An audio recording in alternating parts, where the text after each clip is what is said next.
Qais Jaddus Sa'id diuji oleh Allah Subhanahu wa taala. Pada waktu subuh itu beliau tidak sempat untuk menunaikan qabliyah. Ini namanya asbabul wurud, membolehkan sesuatu yang dilakukan oleh seorang sahabat. Beliau masuk ke masjid, ternyata iqamah sudah dikumandangkan. Beliau sangat merasa menyesal, luar biasa. Menyesal, Pak. Sedih dia. Ya Allah, kali inilah aku tidak sempat menunaikan ibadah qabliyah subuh karena mungkin ya agak sedikit telat. Tapi beliau membuat sebuah kebijakan ataupun inisiatif sendiri. Setelah selesai menunaikan sholat subuh, sahabat ini berpindah, Pak. Pindah dia ke saf paling belakang. Ini juga sebuah anjuran di dalam pelaksanaan ibadah, Pak. Kalau bisa antara tempat sujudnya sholat fardu dengan sholat sunnah itu kita bedakan. Memperbanyak tempat sujud di masjid. Bukan berarti tidak boleh di situ kita sholat fardu, di situ kita sholat sunnah, boleh-boleh saja. Tapi yang lebih afdal kata Nabi berpindah. Karena sahabat ini sahabat yang berbeda maksudnya. Sudah selesai sholat, beliau berdiri di tempat yang sama, tidak diselang-selingi dengan zikir, tidak diselang-selingi dengan doa. Beliau berdiri hendak menunaikan qabliyah di tempat yang sama, ditungguin oleh Rasulullah.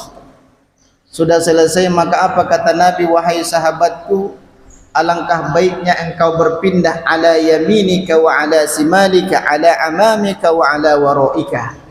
Alangkah baiknya engkau tunaikan sholat sunnah rawatib itu di sebelah kananmu, atau berpindah ke sebelah kirimu, atau mundur ke belakang.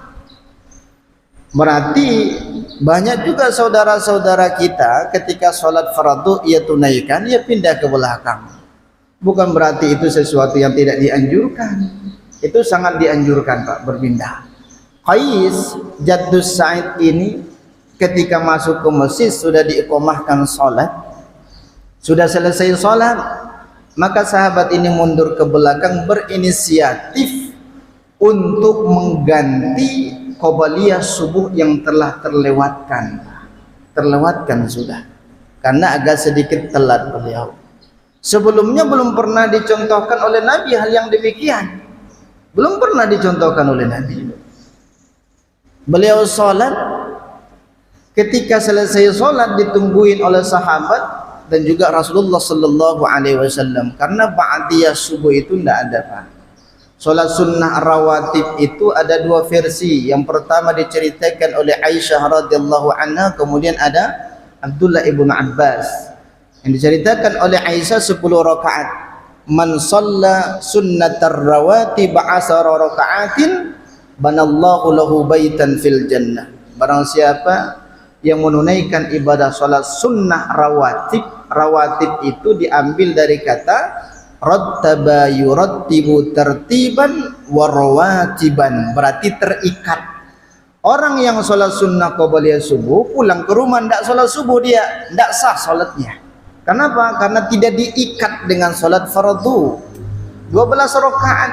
Satu qaul mengatakan 10 rakaat, qaul yang kedua mengatakan ya 12 rakaat. 2 rakaat sebelum subuh, 2 rakaat sebelum zuhur, 2 rakaat setelah zuhur, 2 rakaat setelah salat maghrib, dan 2 rakaat setelah salat isya.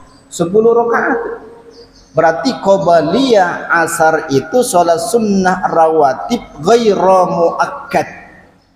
Kalau qabliyah subuh tidak termasuk muakkad dan juga tidak termasuk ghairu muakkad. Karena Nabi menyampaikan rakaataini qabla salatil maghrib. Ini terjadi polemik ini di salah satu ataupun masjid tertentu. Rakaataini qabla salatil maghrib, rakaataini qabla salatil maghrib, wa rakaataini qabla salatil maghrib.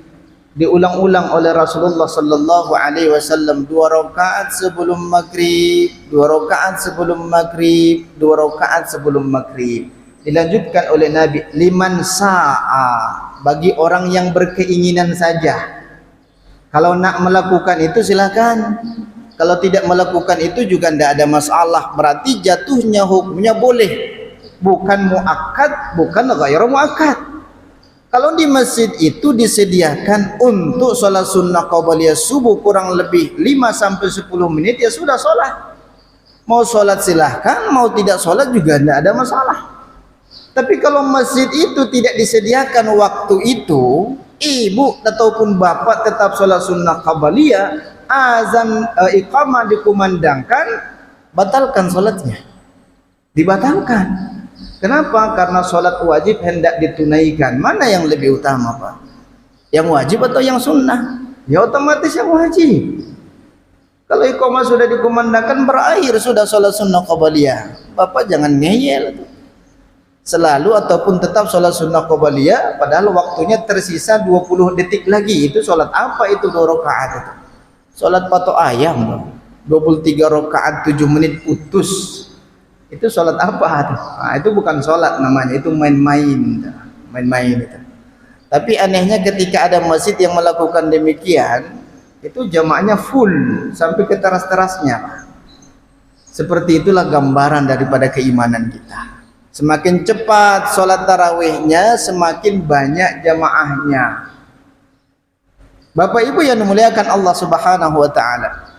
Maka Qais Jaddu Sa'id itu beliau sholat sunnah qabliyah tapi ia tunaikan setelah subuh. Ditanya oleh Rasulullah, "Ya Qais, ma hatini raka'atain?" Wahai Qais, sholat apa yang engkau tunaikan 2 rakaat ini? Aku belum pernah mencontohkan dan mengajarkan kepada kalian. Maka apa kata sahabat ini, Qais Jaddu Sa'id, "Ya Rasulullah, inni lam usalli qabliyata subuhi wa ana aqadaha." Wahai Nabi, tadi saya agak sedikit telat berangkat ke masjid. Nyampe ke masjid ternyata sudah dikumandangkan iqamah. Aku sedih wahai Rasulullah, meninggalkan qabliyah subuh karena keistimewaannya lebih baik dibandingkan dunia beserta isinya. Sudah usai aku berinisiatif untuk mengganti itu agar dapat keistimewaan yang sama. Bagaimana respon Nabi ketika mendengarkan alasan daripada sahabat ini menunaikan ba'diyah subuh, tapi sholatnya qabliyah subuh? Fasakata Rasulullah sallallahu alaihi wasallam. Maka Nabi mendiamkan sahabat ini tetap menunaikan hal yang demikian. Nabi tidak melarang, Nabi juga tidak menyuruh. Kalau seandainya Nabi menyuruh, otomatis sahabat-sahabat yang lain lebih memilih ditunaikan setelah subuh. Karena itu langsung perintah datang dari Rasulullah. Maka didiamkan oleh Nabi. Kesimpulannya, kalau kita lihat di dalam kitab Al-Mughni, sukutu Rasulullah sallallahu alaihi wasallam yadullu 'alal ibahah.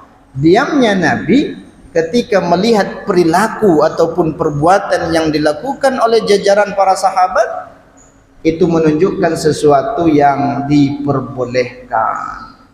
Maka ittifaq, kalau ittifaq itu kesepakatan jajaran para ulama, tidak ada yang tidak sepakat. Kalau ada orang yang berpandangan itu tidak boleh, berarti dia tidak mengikuti daripada kesepakatan ulama itu. Ya, dia mau sendiri-sendiri saja. Kesepakatan para ulama bahwasanya qabliyah subuh itu boleh diqadha. Sama ada ia ulama-ulama Hanafiyah, ulama-ulama Malikiyah, ulama-ulama Syafi'iyah dan Hanabilah berpandangan qabliyah subuh itu boleh diqadha. Maka kalau ada orang tua kita setelah selesai subuh pindah ke belakang dia sholat, jangan kita anggap itu ba'diyah. Bisa jadi itu adalah qabliyah qadha, ataupun bisa jadi itu sholat-sholat sunnah yang lain, sholat hajat, sholat taubat, dan sholat yang lainnya. Berarti qabliyah subuh itu disyariatkan untuk diqadha. Qadha artinya adalah suatu ibadah yang kita tunaikan yang mana waktunya sudah berlalu, namanya qadha. Kalau belum berlalu waktunya, ya tetap itu sholat seperti biasa, sholat hadir itu, bukan sholat qadha. Tapi ulama-ulama fuqaha berbeda pandangan. Ada yang mengatakan waktunya lebih afdal ditunaikan bersamaan dengan waktu sholat syuruk. Ketika masuk waktu syuruk, dia sholat sunnah syuruk, setelah itu baru qada qabliyah subuh. Ada yang berpandangan boleh ketika dia sudah selesai zikir, sudah selesai doa, kemudian ia mengqada daripada qabliyah subuhnya, itu sesuatu yang diperbolehkan. Boleh itu. Tapi kebanyakan di jajaran para ulama itu lebih cenderung waktunya itu diakhirkan. Jangan sampai setelah subuh langsung kita tunaikan, nanti jatuhnya itu adalah ba'diyah. Alasan sebagian para ulama. Berarti qada itu Pak, ya. Ketika kita telat qada karena keistimewaannya luar biasa. Bukan berarti diniatkan qada salat, tapi qada salat yang wajib, tapi qada salat sunnah rawatib. Padahal itu adalah termasuk bagian daripada yang muakkad, yang dikuatkan oleh Rasulullah sallallahu alaihi wasallam. Kalau dia muakkad berarti tidak pernah ditinggalkan oleh Nabi di dalam kehidupannya.